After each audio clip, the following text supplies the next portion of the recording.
या ठिकाणी आता रस्त्यावरती चाललेले आणि आता पुणे नाशिक महामार्ग जो आहे हा कांद्याच्या मागणीसाठी या ठिकाणी अडवला जाणार आहे। तर कांद्याला 25 रुपये बाजारभाव मिळावा एवढी माफक अपेक्षा घेऊन हे आंदोलक या ठिकाणी पुणे नाशिक महामार्गावर चाललेत, महामार्ग अडवत आहेत। या मागणीसाठी गेले अनेक दिवस पुणे जिल्ह्यामध्ये आंदोलन सुरू आहे।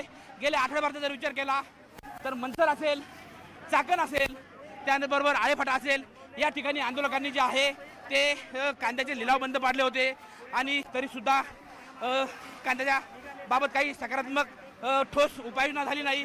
खरं तर राज्य सरकारचं जे शिष्टमंडळ आहे हे शिष्टमंडळ या शिष्टमंडळाने राज्याच्या शिष्टमंडळाने केंद्रात जाऊन केंद्रीय गृहमंत्री जे आहेत केंद्रीय गृहमंत्र्यांसोबत या ठिकाणी चर्चा केली होती, मात्र त्यातूनही ठोस असा काही उपाय शेतकऱ्यांना मिळाला नाही। त्यामुळं शेतकरी आणि हे जे आंदोलक आहेत हे आंदोलक संतप्त झाले आणि या आंदोलकांनी आज जो आहे या ठिकाणी आपण पाहू शकताय आता हे जे आंदोलन आहेत हे आंदोलक या ठिकाणी आता रस्त्यावर उतरले।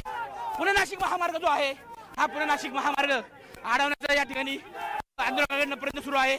आपण पाहू शकताय आता हे जे सर्व आंदोलक आहेत हे सर्व आंदोलक आता या ठिकाणी पुणे नाशिक महामार्गावरती आणि आंदोलकांकडून या ठिकाणी पुणे नाशिक महामार्ग जो आहे हा पुणे नाशिक महामार्ग अडवण्यात आलाय। आपण पाहू शकता या ठिकाणी आंदोलक जे आहेत हे आंदोलक या ठिकाणी महामार्गावर बसलेत।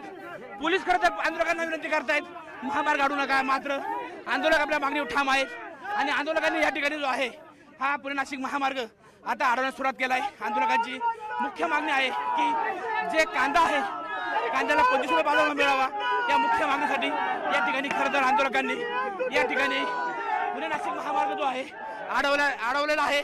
खरं तर मोठ्या संख्येने आंदोलक या ठिकाणी पुणे नाशिक महामार्गावरती जमा झालेत। मोठ्या संख्येने आंदोलकांनी या ठिकाणी हा महामार्ग पक्ष संघटना